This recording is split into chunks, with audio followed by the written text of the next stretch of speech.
What's going on, beautiful folks? It's your main man, Rick the Dawn. If you missed this latest episode, then you could not be in a better place because I am prepared to give you outdated information. All right, it's been a running joke that I am completely out of date.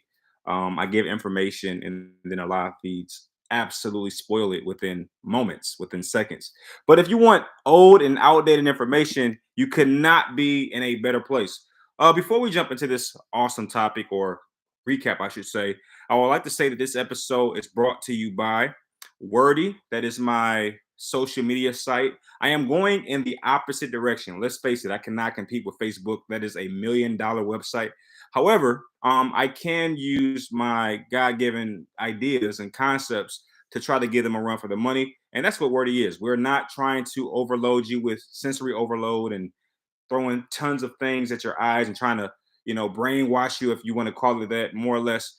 But what we're trying to do is trying to generate genuine user content and engagement, if you will. Okay. Also, Broken Heart shirts. That's where you can find these really cool concept shirts that I create. And Blue Space, a great place to conversate. It's my Blue Space website is not getting any love, but it's okay. I believe in work and hard work and putting time in to make something successful. And I believe eventually it will be great. But anyway, let's get right into the recap. This episode was interesting. All right. And you will certainly get that sentiment from me going through this entire recap. I got a lot of notes here, and I'll say very interesting. Okay. Here we go. Okay. So the episode starts off with Turner admits to lying about Joseph's comment and his goal to get Michael out. So in this episode, Turner has some conversations with some individuals in the house, and he opens up about the fact that he may have exaggerated some of the things that Joseph said. Joseph didn't do himself any favors when he admitted that Taylor, and I'm not sure how I feel about this. Okay, let me know in the chat how you feel about Joseph's comments. Apparently, Joseph admitted to BB Direfest that Taylor did come to him and asked him to be the fourth member of a three-person alliance between Taylor, Michael, and Brittany. Joseph fighting for his life outside, he did mention that. And what Turner did was take that information and exaggerate it in order to justify why he might have put up Brittany and Taylor. Okay, how do you feel about that move? I know Turner fans are diehard. Um, I would argue that they are not upset about that move because they felt that was a good game move. This is not life. This is Big Brother, right? All right, Taylor is hurt over the potential of Joseph backstabbing her. So Taylor goes through a mixed bag of emotions as she considers what Turner tells her about what Joseph, or I should say, about what Joseph may have done or may not have done. Okay, she just battles with what he may have done internally. She wonders if it's even true because she understands or she knows that Turner is playing a game, Big Brother, and she also understands that Joseph has never shown that to be a part of his character. So she struggles with that throughout this episode. Monty sees Taylor's breakdown as confirmation of a Final Four deal between Taylor, Brittany, Michael, and Joseph. Um, Monty, in his everlasting wisdom, is observing the house, and as Turner reveals to Taylor that Joseph potentially backstabbed her, she breaks down. And of course, Monty, of all people, looks at look at Taylor's breakdown as a sign of confirmation that, you know what, they did have a Final Four. And I know that because Taylor is breaking down as Turner reveals to her that Joseph spilled the beans. All right, Monty, man, there's been a lot of love for Monty. I've been taking a look at the Facebook groups, the comments, and all these different things. People really like Monty. I'm not sure if I do. I'm not sure. I don't. I don't. Okay. Are you mad at me yet? Are you mad at me? I don't like Monty. Okay. I don't like Monty. Okay. Kyle gloats as he has two alliances, the Pound and the After Party. So Kyle prematurely gloats as he sees Taylor and Brittany go on a block and he feels incredibly comfortable because he's a part of two very keen alliances, that being the Pound and also the After Party. So, um, that obviously changes if you've watched the episode or you know about the feeds. But if you don't know about if you didn't watch it or you don't have the feed access, then I would like to break this down sequentially and give you information as I saw it. So at this point of the episode, Kyle is on cloud nine because he feels that he's in the perfect space. He's not on the block. Neither is Alyssa, his showmance, and he's also he's a part of two alliances that seem pretty strong. Okay. All right, so Turner is gunning for Michael. In this episode, Turner reveals some really shocking information. If you watch the live feeds, you obviously know that. But as someone who does not, I was completely surprised to hear Turner admit it. Now, I believe that everyone in the game is targeting Michael, but to hear Turner admit it, for me, that was surprising. Turner doesn't leave any stones unturned with regards to the fact that he's absolutely targeting Michael. And you know what? That felt good to hear. Just to see people playing the game. I mean, right now we're down to the bottom eight, and you want to see people play the game. And a lot of people are upset right now in this season because they don't see enough people playing the game. And that is another question that I have. Has BB become too politically correct? All right, I need you to answer that for me. Another question: Did Mike? Well, let's hold it off for a moment, shall we?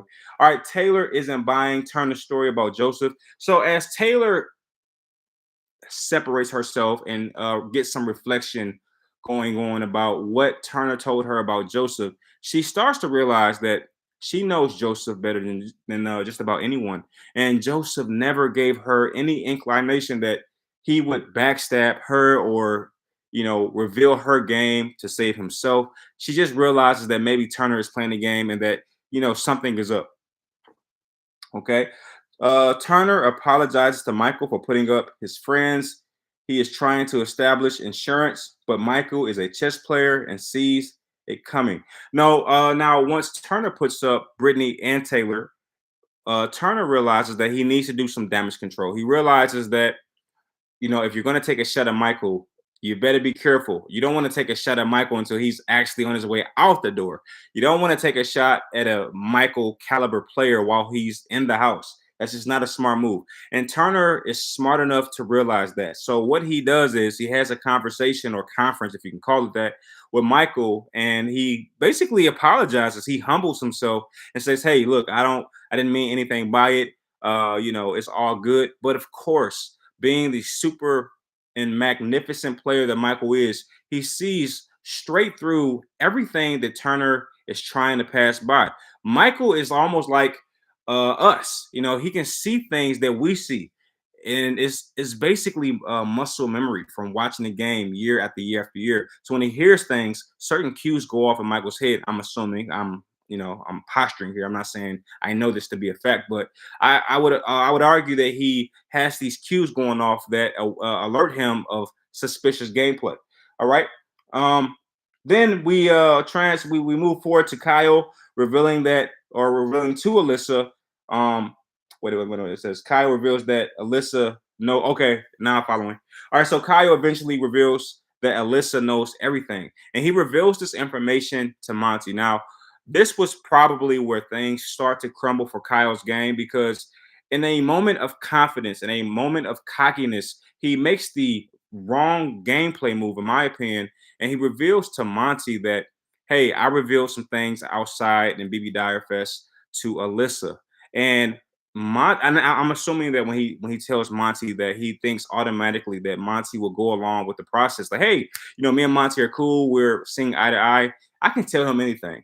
And that was a terrible misread because once he reveals that to Monty being the wish-washy player that he is, he kind of flops from side to side from, if Kyle's in power, that side of the house is in power, Monty's over there. If the other side is in power, he kind of switches over. So Monty being the player, and you know what? Maybe I'm being biased here. Maybe that's a cautious style of gameplay. Um, maybe I shouldn't judge Monty as if he's playing the game of life, real life. He is playing Big Brother, so perhaps that's a smart move.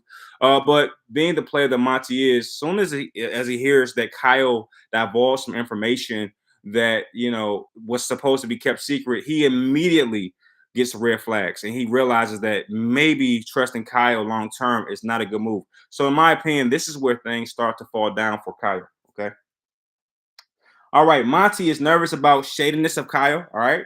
Monty shares what Kyle told to him to Taylor. So once Kyle has a conversation with Monty about revealing some things to Alyssa, um, they then pan over to a conversation between Monty and Taylor, and it is at this point where Monty starts to share some things with Taylor about what Kyle said, and they have a heart to heart about where things are going in the game and whether or not they should continue to work with Kyle. Okay. Michael doesn't trust Kyle. Now, I've said this once, but I'll say it 800 more times. Michael is extremely impressive to me. Okay. I am someone who might, I view myself as a strategic kind of individual, whether I'm watching Big Brother or not. I like to plan my moves out. And I can't help but admire some things that I'm seeing from Michael. So Michael, for some reason, I can't figure this out. If you are someone, a conspiracy theorist who believes that the game of Big Brother is staged, Michael is providing all the evidence that you need because he knows so much. It's almost like the game show called The Mole, where there's one player in the game that knows they're working with the producers of the show, they know everything. Michael seems to already be on and aware to the fact that Kyle is running some kind of spin, some kind of game, and as such, he is preparing himself for absolute chaos. So Michael is just not buying anything that Kyle is selling. All right, but anyway, Michael knows if he isn't picked for the veto, he's going home, but he gets picked by none other than his BB Brittany. Okay, so we fast forward to the picks for the veto competition, and Michael is selected by none other than his friend. And he also makes note of the fact that if he is not picked for the veto, he's going home. Now, I got a lot of pushback because I'm not afraid to make big moves on this channel. I tried to predict everything that happened without looking at the live feeds. There was a lot of people who came back and tried to thumb their nose up at me, like I told you. But it was like, I wasn't that upset because I knew that they watched the live feeds in order to get that information. While I do try to figure out things myself, I don't take it personal when I see that individuals who watch the live feeds reveal information that I might have been wrong about. Because I look at it this way: it's harder to do what I'm doing versus getting the answers and then answering everything correctly. I try to provide information on the game that is based on my years of watching the game. And that's harder to do, in my opinion, than watching the answers and then revealing them to everyone that already knows the answers because they watch a lot of these too. So I got a lot of pushback, but I took it in good spirits. I was okay with it. But Michael says exactly what I already said before. What we all knew, that if Michael did not get picked or win the veto, he was done. And he even says that himself. All right. All right, Taylor's face after Michael gets picked is priceless. I should say, I believe that was Turner's face. So it was Turner. So once Michael is officially picked to play in the veto, there's a couple faces in the house that you can't miss. Okay, Turner and Kyle, to be specific, their faces are absolutely just they're visibly shaken by the fact that Michael's playing in the veto. And even Turner at one point in this episode admits that if Michael plays, he's going to win based on his track record. So once Michael is picked by Brittany to play in the veto, you can see the visible fear. All right, this guy is instilling fear, genuine fear into these other players because he's that good. And in fact, I heard that he's tied with some of the best players, one of them being Janelle, for the most competition wins. So I'm incredibly impressed with this guy for some reason. All right. Terrence initiates the veto in a. I have no idea what I wrote here. All right, Terrence thinks. Oh wait, okay, okay. Now I get it. All right, so then we fast forward to the veto competition, and Terrence comes in to basically tell everyone to go to the back because the veto competition is about to take place.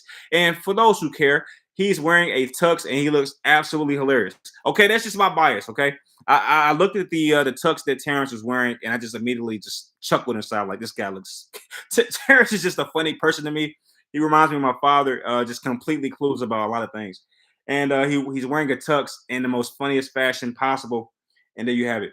But anyway, here, I'm going to get some pushback for this. But one thing I want to make sure that I make clear is that I'm not afraid of being canceled. I'm from Detroit, Michigan. We were born canceled. Our city was canceled from, we're canceled now. Like, so I'm not afraid of being, canceled or going against the current.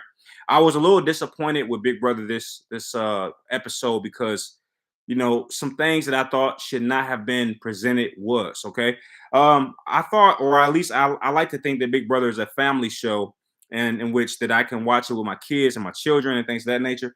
But today's, or I should say, this episode's veto was sponsored or in alignment with some new movie called Bros, and it is a LGBTQ movie. All right, and listen, I'm all about giving everyone what is the word I'm looking for? Giving everyone the opportunity to be seen. Representation is important, certainly, but I do believe that there's a such thing as a double standard.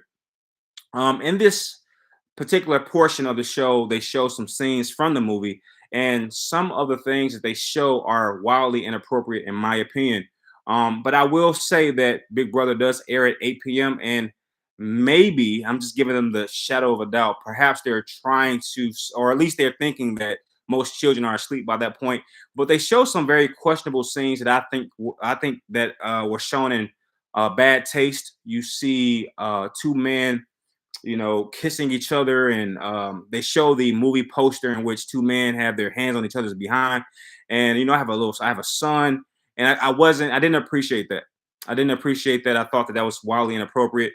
And you could say the exact same thing if you had a man palming a woman's behind and her palming his on a movie poster, or I just think it was wildly inappropriate. And that's just my personal views. I have nothing against anyone's personal belief system, but I do believe that you have to be sensitive when you're showing sexual content on public and national television. And I didn't think CBS did a good job there. All right, they definitely showed some things I didn't want my son to see. All right, but that's just my personal biases and whatever. Okay, but anyway, the veto takes place, and it is the competition in which you have players running up and down a slippery slope. And Monty makes the comment that Michael looks like, a Olympic athlete out there as he's gliding across the soap. Now, there was this really interesting twist in which there was two canisters, and one of the canisters, if you fill that up first, you would get access or gain access to a some kind of a tool that helps filling up the main container a lot easier. But Michael, being the strategic mastermind that he is, he foregoes the second container, and he opts to fill the first container, the primary container, solely. He doesn't worry about the second container. Turner, however, he focuses on the second container, thinking that he's going to get some kind of edge, and he does. Um, for all intents and purposes, he does gain a pretty significant advantage. But the problem is because he spent most of his time filling up this secondary container, once he does gain the advantage, Michael was just about done with filling up the primary container. And anybody surprised here? As you can imagine, Michael wins the veto. This guy. Okay. Michael is insane. Okay. But yeah, several times during this competition, Michael does voice the fact that he is aware of Turner's plans. And, it was very awkward to see Michael and Turner have conversations because you clearly know that Turner is targeting Michael, but you also know that Michael knows that Turner is targeting him. And just watching them two have conversations was awkward, okay, but in a good way. All right. Monty compliments Michael on his speed. Michael was zooming back and forth to fill up this bucket. Turner gives Michael a run for his money. Michael wins. Michael picks Turner, Alyssa, and Taylor for okay, great. So the twist here in this episode, or I should say in this veto competition, was whoever won not only gained power of veto, but they were also able to bring some people with them for a private screening of this movie called Bros, which I will not be seeing because I just that's not my thing. But whatever, to each his own. And Michael selects Turner, Alyssa, and Taylor for the screening. And at this point, I'm pressing mute because I don't want my children to see these things. And I want to be clear about something. I want to be very clear about something. It's not so much that it is, glorifying and a certain type of life. It's more or less that it's showing things that I would argue that are sexual in nature. And while that is okay, I would imagine to most folks, and I'm not a Puritan, I'm not someone who is pure and has never engaged in things that might be inappropriate. I guess the point is, in my own household, I'm not speaking for the world, but in my own household, I had children present, and for me, it just kind of sucked. I wanted to enjoy Big Brother. I wanted to enjoy Big Brother with my kids, and it just sucked that kept reoccurring. You had sexual content of that nature. It was and this is one thing I do appreciate Survivor for. Okay, Survivor and Big Brother very similar in content. But Survivor is a little more classy when it comes to things of this nature. They've had players that live or lead a alternative lifestyle, but in my opinion, it's handled in a more natural way. Okay, I date a woman, but I'm not. I don't think that it should be blasted every 5 seconds. I'm not trying to. I can't say that any clearer than that. But yeah, it was a little distasteful in my personal opinion. All right. Let me see. And I actually made note of this. There was a point in which they show two guys kissing, and I can't help. And I would even argue that there's some individuals within the LGBTQ community who might cringe at this because it's almost like they're making a mockery of the lifestyle. Because the lifestyle, if natural, then it shouldn't be this sensational thing. It shouldn't be something that someone or some company or some network uses as a tool to whatever they're trying to accomplish. It just feels like they're trying to use it as a tool to manipulate the feelings of individuals, whether it be the LGBTQ community themselves or those who might oppose it. It just feels like it's being used in a manipulative manner. If someone you know engages in that lifestyle, so be it. But I don't know if it's a company's position to use it in a way that I saw it this episode. So that's just my personal opinion. And I don't care if I'm canceled for it. So what? All right, Michael blows up Kyle's game. So here's where we get back to the game. Let's leave that part alone. Let's get back to the business. Michael blows up Kyle's game. Listen, Michael has shown a level of honesty that I am uncomfortable with in this game. He completely admitted that he was a part of the ameerah eviction. Most players don't do that. Once they are a part, or when they're a part of a blind side, they do not admit that. Okay, that's unseen, unheard of. There's some other things in the game that Michael is open about, and here's another one. Okay, he blows up Kyle's game, and he's very honest about the fact that Kyle came to him at some point about forming an alliance. And one of the main and primary questions for this episode, though it might not be in the title, but if you watch the video to this point, I would like to pose the question as well. Has Big Brother become too sensitive? Has it become too politically correct?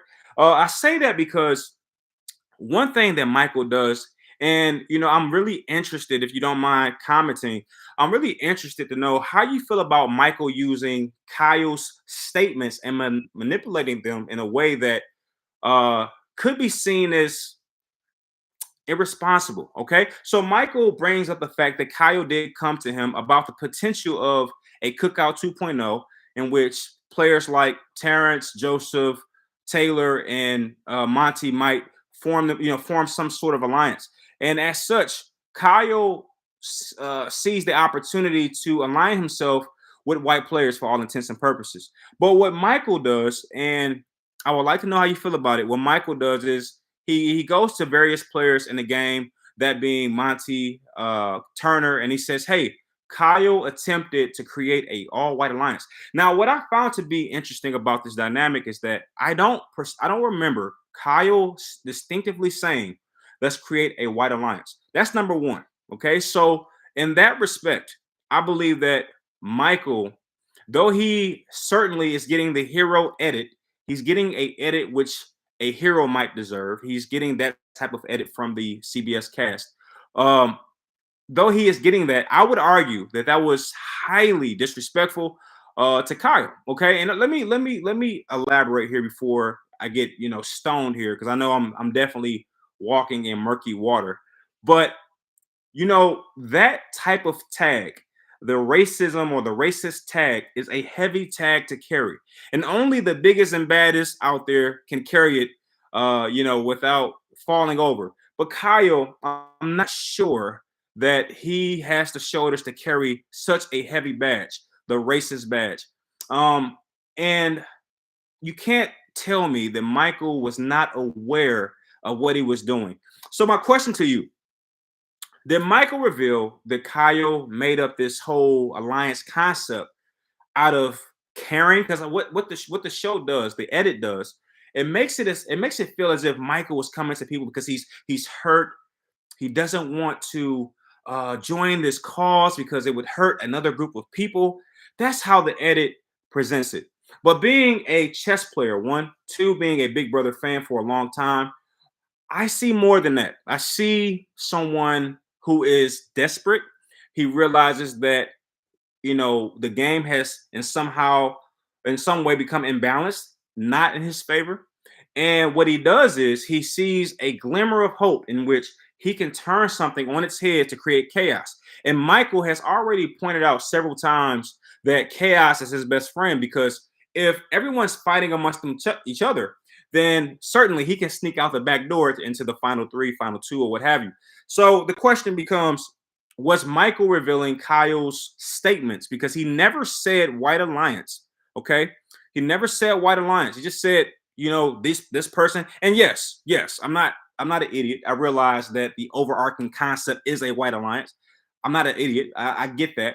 But the point is, he didn't say it. And the way that Michael presents it as it is as if he distinctively said, let's start a White Alliance and go after the black people.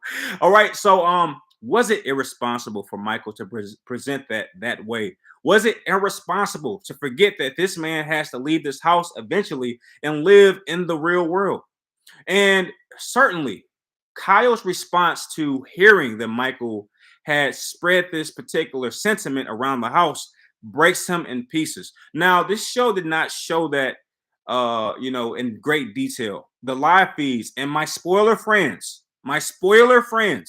told me several things way before this episode aired. They told me he went into the diary room and locked the door. CBS didn't even feel that was necessary to show me, but my spoiler friends surely thought it was a good idea to show that to me and tell me that. Okay, they sent screenshots and things like that. Okay, when you do these kind of recaps, you get all kinds of spoilers whether you like it or not. I don't even have to sign up for CBS live feeds because I got like reporters who tell me everything. But was it irresponsible for Michael to do that? Number one. And number two, may I call out the hypocrisy of the anger in which players like, I won't even blame the players. I'll say the hypocrisy in which a lot of players have responded to Kyle's game.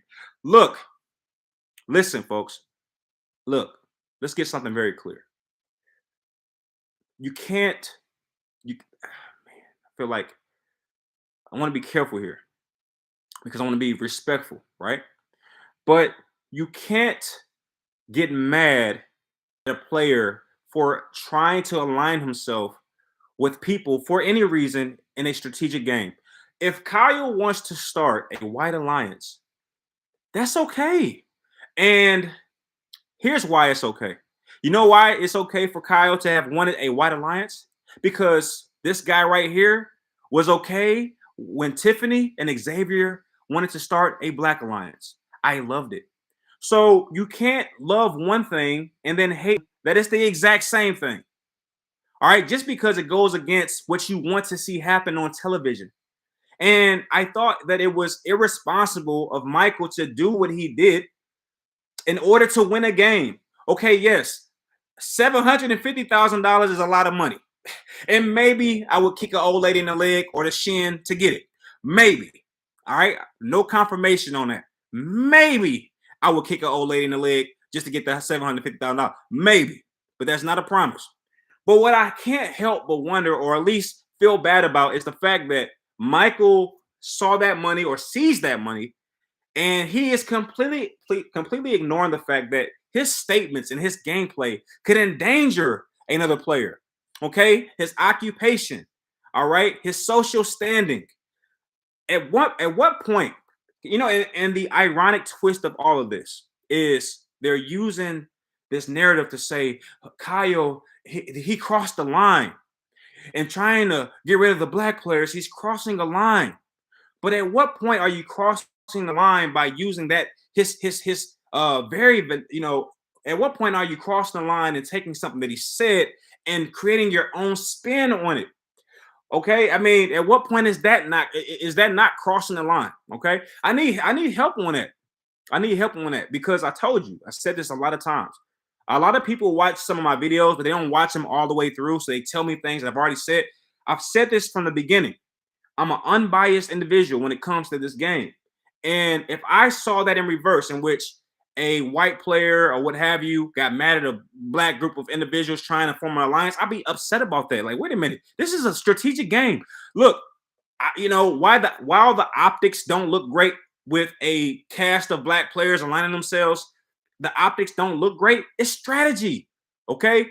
It's strategy, and you have to just deal with it. And if it's that bad of a idea or a concept, then overachieve it, top it, beat it. Do something strategic within the game itself to topple it. But don't point fingers at it and call it different names. I don't respect that gameplay. Now, I feel like I said a lot, and I feel like I've upset some individuals, but I feel like I also must say this. So what? Okay, because I'm so tired of cancel culture. People can't even be themselves. Look, Kyle broke down.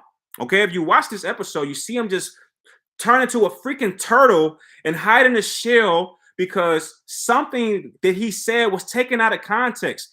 And yes, I do believe that he saw the white players and said, "Let's allow." I get that, but is it also the fact that he saw last season how immaculate that gameplay was? Listen, if you don't look at the prior season and something as big as the cookout doesn't strike you or doesn't grab your attention, and then you go into the Big Brother game yourself and you don't use that particular information to get yourself further in the game, I mean, can you blame Kyle? The cookout was revolutionary. All right, never before in the game of Big Brother, out of 23 seasons, has a black player won. And they definitely didn't win that way. You don't think that matters, okay? You don't think that the very next season, you don't bring that up in some way? Listen, I like Michael, and I still believe I can't go back on my pick. I still think that Michael has a great shot to win. I still picked Michael back in July or whenever this thing started. I still picked Michael second to Pooch to win this game. So that can't be erased. But I will say this. Michael, and I asked this question, I'll ask it again. Is Michael the hero or the villain? If you haven't seen that episode, go back and watch it, because that's a great question. Is Michael the hero or the villain? Is Michael willing to do anything to win this game? Okay, listen, okay, because I don't see how, this is my point, my final point on this whole race thing. I don't see how you're upset with Daniel. I don't see how you're upset with Nicole, but then you're okay with what Michael did. Okay.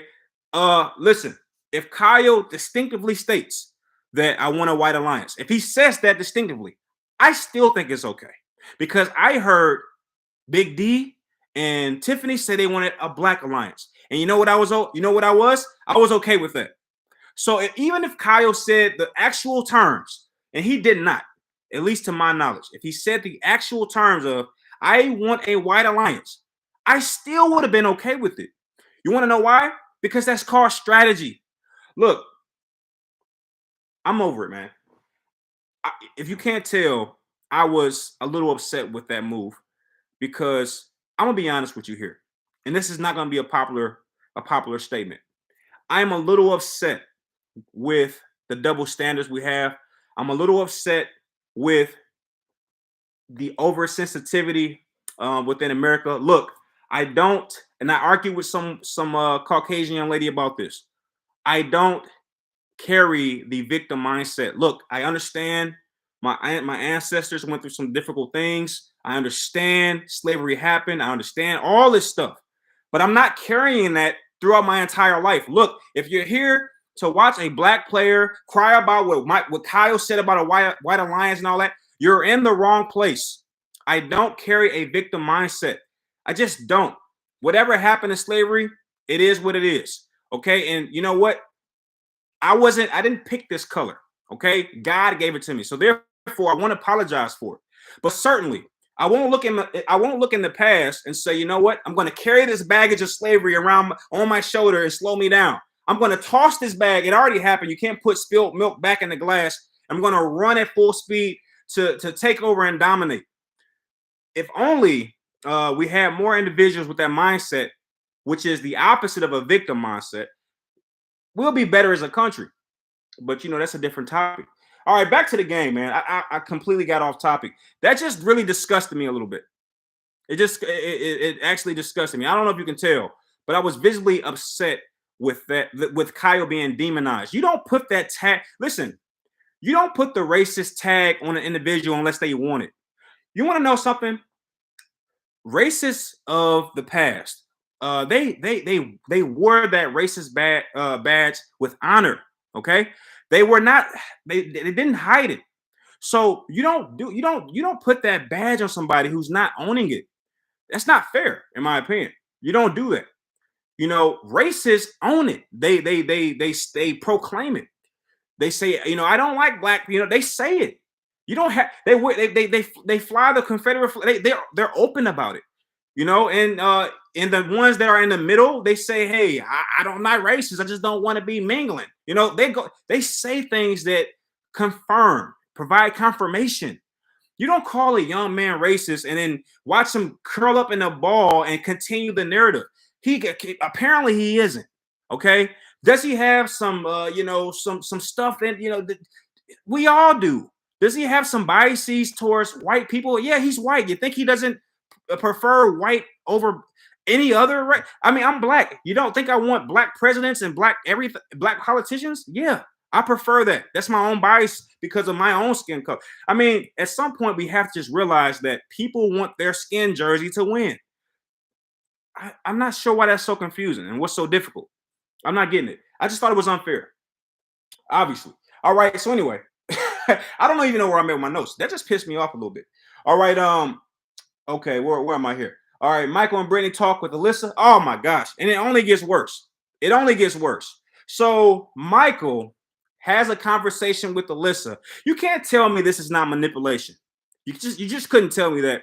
I'm smart enough. I'm not a genius, but I'm smart enough to realize manipulation when I see it. Okay, when my son goes to his mother and asks for something, she says no, and he comes to me. I'm smart enough to figure it out.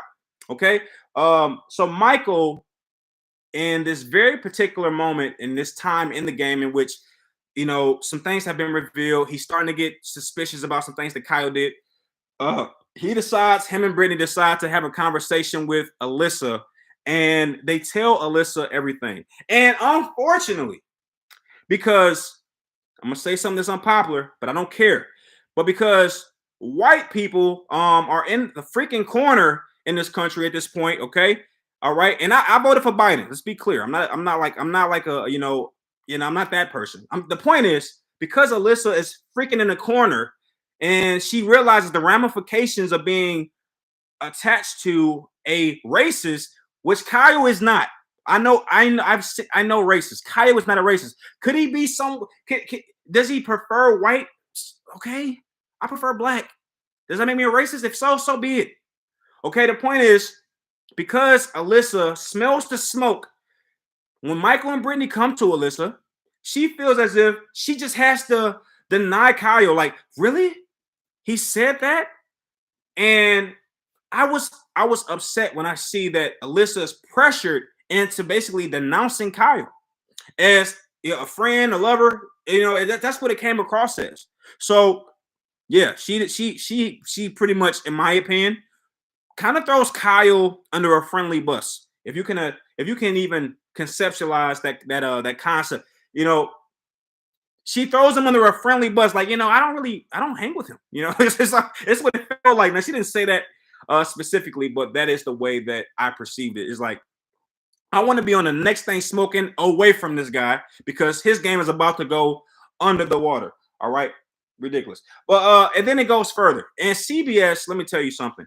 I said I understand manipulation. I see manipulation. CBS, and I know their hands were tied on this. I know they watch the Twitter, they see comments, and they see that everybody is attacking Kyle, so they have no choice. Their hands are tied. They have to present this information. And you know what?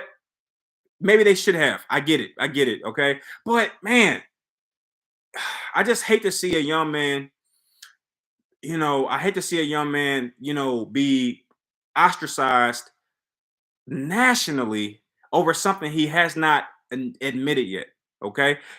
I just think there has to be this process in which when we start to do this kind of stuff where we just kind of like cancel people, it can't be based off public opinion. Let the guy say he's a racist. Ask the guy. The real racist. Any racist that doesn't admit they're a racist is a fake racist. You should be ashamed of yourself. If you are a racist and you don't admit you're a racist, you should be ashamed of yourself. All right, because the racists of old admitted it. That's a real racist. You are a watered down version of what you claim to be, and you should be ashamed of yourself. But at the same time, by the same token, people should be asked, are you a racist? Okay, can you elaborate on why you have these thoughts? We are in a terrible time in which the internet just dominates society.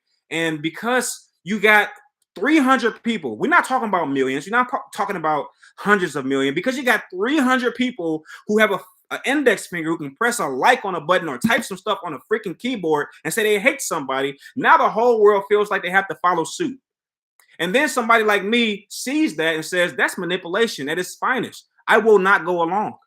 Okay. And then I become the bad guy. Well, so be it. Say hello to the bad guy. Okay. Because Kyle was not a freaking racist. He didn't admit to it. And I've never seen a racist break down after being called a racist. Okay. I've never seen it before. A real racist owns it. All right. Have you seen one? They own it. They don't freaking break down and go in a freaking diary room and cry in the ball. That's not what a racist does. Okay. That's BS, man. Okay. Anyway. So Monty shares Kyle's plan with Terrence. Oh my gosh. So then Monty goes and Monty's on a freaking, and Monty's manipulating the house. Monty's manipulating the house. Okay. It's like a freaking manipulation train. Michael realized, and Michael's the smartest player on the freaking planet. All right. Because what he's doing is he's planting seeds around the house to keep the freaking scope off of him. Can you not see that? Okay, he and Brittany is his freaking right hand woman. Whatever Michael does, she does it. It's like a freaking mirror. Okay, so Mike comes up with this concept. Brittany follows along. They start talking. They go on a freaking world tour in which they spread this conspiracy. Okay, about something that Kyle didn't say verbally himself. They put words in his mouth, and then they go on this world tour and they tell the most vulnerable individuals in the house. They tell Terrence, they tell a Monty, and then they go on and spread it further. This was the worst game of telephone that I've ever seen. Okay. And then Terrence asks, how are we working together when I'm up every week? So this was actually kind of funny. So after Monty reveals Kyle's plans to Terrence does make a funny yet comical point that, hey, how are we working together when I'm always on the block every week?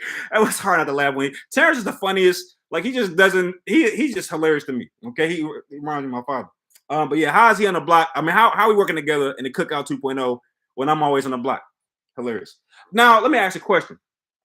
There has to be people just very angry with me right now, but I'm gonna be real with you. If I were a white individual and I watch the Cookout execute a plan perfectly, when I say perfect, the Cookout was revolutionary. They were perfect in their execution. We're talking about every member getting to the finals. What was it, top 5? And their plan was to create some type of bond or friendship with one extra player as some type of circumference, some kind of padding, so that they always had an ear in the game. That was an immaculate season of gameplay, okay, by players who really never showed that level of strategic acumen. You don't think, if I'm a white guy, I see that, okay? You don't think that when if and then I get picked to go into Big Brother the following season after that. Now, if this was 5 seasons later and Kyle said what he said, I'm pissed too. But this is the season directly after. You don't think I'm gonna, as a white player, I just saw a group of black players execute everybody. You don't think I'm gonna consider that? And the fact that he shared that information with Michael, and then Michael takes that and uses it to his leverage, is both evil and freaking smart. Okay, I'm not gonna say, like I said, I'm gonna be unbiased here, so I'm gonna give Michael his due. Smart gameplay, Michael. If $750,000 is worth, this guy's life, so be it. But I call a spade a spade. It was both evil and freaking genius, man. All right. Anyway, Alyssa shares reveal with Kyle. So at this point, Alyssa does share with Kyle that she is aware, by way of some of the house guests sharing this information with her. She points out to Kyle, like, hey, your statements were utilized in a very devious manner. And instantly, Kyle breaks down. Okay. Racists don't freaking react this way. If you go to a real racist and say, hey, they know that the squirrel's out of the bag. The squirrel is out of the bag faster than a squirrel in the bag. Okay? They're not going to cry and go to a diary room and write in a journal, dear journal. Everybody knows. They're not going to do that. Okay? And that's what Kyle freaking does, man. It's ridiculous. All right? All right, Michael suggests that Kyle should go home. And of course, Michael takes the screwdriver and just twists it and twists it and twists it even more. He realizes that now people are biting and they're starting to, that he sees the flowers of his seeds dropping, starting to bloom, and he just keeps gunning. Michael is a sinister player, or he is a freaking genius. I would argue he's a little bit of both. Michael, man. If this guy, and here's the most funniest thing, right? And I'm using the word funny suggestively, but here's the most funniest thing. While Michael is spreading these seeds, he literally succeeds at allowing or helping people forget that he is the most dominant player of all time. Almost, he's like one competition away from being the most dominant player in BB history, and that is no exaggeration. Hey, listen, if Michael wins BB24, you know who he would have surpassed? If Michael wins BB24, he by himself would have surpassed the Cookout. I believe the Cookout were immaculate because they work so amazingly together. But if Michael plays the game that he's played and he makes it to the final and wins by himself, he would have, in my opinion, okay, he would be the best player of all time, and that includes the Cookout. He would have just one-upped the Cookout. Okay, while I have personal biases which favor the Cookout's gameplay and all that, I would have to call a spade a spade. This would be the most. I don't know how you could even argue against that. By that point, he would have won more competitions than everybody in Big Brother history. Okay, and this is not a situation in which at the end of the game he starts to win and he's catching people off guard, more like an Xavier. No, he's been winning since day one. Okay, and how many times, I'm asking you, how many times have you seen players strategize against Michael? I mean, yes, I will say this week you finally hear Turner say it, but I'm talking about before this week. How many players said, Michael, we got to get him out? I don't know if I've even seen that yet. Yes, Michael is a target. People have said that. But how many plans have you seen orchestrated to make that happen outside of this week? Okay, because I'm telling you right now, if Michael didn't win the veto, he was done. And you can even make the argument that if he don't win from here on out, if he doesn't win out, he's done. Okay. Man, this is crazy. All right, but anyway, Turner shows concern about this news about Kyle coming out at the convenient time. Okay, here it is. So Turner, after he hears Michael's pitch, it was very refreshing to hear. Turner buys it but he doesn't pay full price. He realizes that Michael is a strategic mastermind, and he doubts and questions whether or not Michael revealing this information is genuine. He realizes that this information is coming too conveniently. Why is this information coming up while you have two alliance members on the block, that being Brittany and Taylor? Quite interesting. Turner is another very good player. Now, you want to know what's funny? In any other season, Turner would be dominating Big Brother, but he just so happens to be playing against one of the best players possibly Big Brother has ever seen. It's almost like Derek's season. Like, the players who played with Derek were amazing, but Derek was just so better than everybody. It's just like it was just unfair how good he was at the game, and I'm getting those same feelings and those same vibes.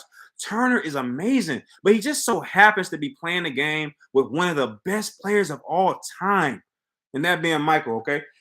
Anyway, to conclude this episode, and I know I said a lot, but I don't mind. I don't mind. That's why you're here, right? You want real talk. If you want fake gibberish and you want political correctness, go to Twitter. Okay, don't come here. This is the most funniest part of this episode. The funniest part of the episode is you have to know this, right? You know the voice that it sounds like some guy the guy who narrates the show at the beginning, at the end. Come, Big Brother, that guy. His voice completely changes at the end of this episode, and he's talking about if you want to watch, a conversation, an explosive conversation about race, tune in for blah blah blah. So apparently, at some point tomorrow, they're going to have this deep conversation about race and why Kyle, oh my gosh. The one thing I just, look, you know what upsets me, and most people would have left by this point. But you want to know what upsets me about this whole political correctness about race and Michael using Kyle about Michael using Kyle's statements and suggesting that he's right. You want to know what's very bothersome about that? That's because black people have died over racism. So I don't like when somebody uses it to win a freaking game. You know what I mean? You had 4 beautiful black little girls bombed in a freaking church by some evil people. It doesn't matter that they were white. They were evil, okay? You got four beautiful little babies bombing a freaking church. Of all places, not a strip club, not a club, but a church. You had a little boy who may or may not have whistled at somebody. I'm going to go with not. Freaking lynched and destroyed. I'm talking about Emmett Till. Mark, we had a beautiful soul, and he was a beautiful soul to a certain extent. I've heard of his adulterous ways, but I'm not here to judge anyone. Nobody's freaking perfect. But he fought for change, man. Martin Luther King, you had beautiful people like him who died as a result of racism. So no, I don't like it being used in a way that helps somebody win $750,000. To me, racism is worth more than that. You know what I mean? I don't like it being used as a freaking tool. I don't like it being used by a certain person or a group of people to try to galvanize people emotionally. To me, I'm very invested in race and in terms of the deaths of innocent individuals. Okay, I'm invested in that particular property. So I don't like it whether it be Michael or Black Lives Matter. I don't care who it is. I don't like anyone who uses that to try to, galvanize followers and win money or win promotional, whatever the freak it is. I don't like it, dude. I just think it's very irresponsible. Real people have really died over race, and I don't care that you're trying to win a freaking game. I don't care if you're trying to build your corporation. I just think it's irresponsible, dude. I just think it's irresponsible. I hate it. Okay, so that's why I'm against it. It's because people have passed away. We're talking about innocent people. All right. Innocent people have passed away. And I don't like to see it used like that. I just think it's very irresponsible. And I'm not with it. It doesn't move me. The fact that Michael calls out Kyle and he says this and that, and Black Lives Matter doesn't move me. The fact that it doesn't move me because I'm smart enough to look between the lines and say, that's not what this is. That's not it. If you know anything about me, Mr. Richie Knox, Rick the Don, if you know anything about me, I don't subscribe to the whole racist ideology. Okay, I don't even believe racism is a real problem. I think racism is competition. Your color versus mine. Let's see who can be the greatest. So what? That doesn't bother me so much. You know what bothers me? Evilness, hurting people, killing people. And trust me on this one. And this is a unknown fact. All right, there's been a lot of white people who've died as a result of black hands too. You do realize that, don't you? And even more so, there's been a lot of black good people killed by, guess what? Black bad people. Okay, so we got to be very careful about this narrative that we're throwing around because it's a very touchy subject, and real lives have been impacted by this. Okay, I can't stand when I see, and I know I'm in really dark waters here, but I don't freaking care. I hate when I see, Black Lives Matter, hold up one cop killing of a black male over the 90 people who got shot in Chicago. I hate it, dude. I just think it's manipulative. While that one life is important, how about these 90 that died over the weekend? And just because it's done by a black person doesn't make it any freaking better, dude.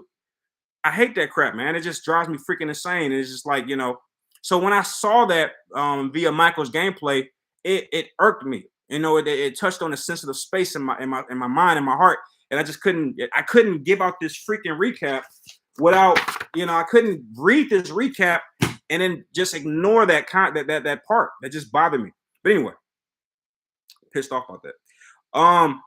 But I am listen, to sum up all of the ranting that I've done.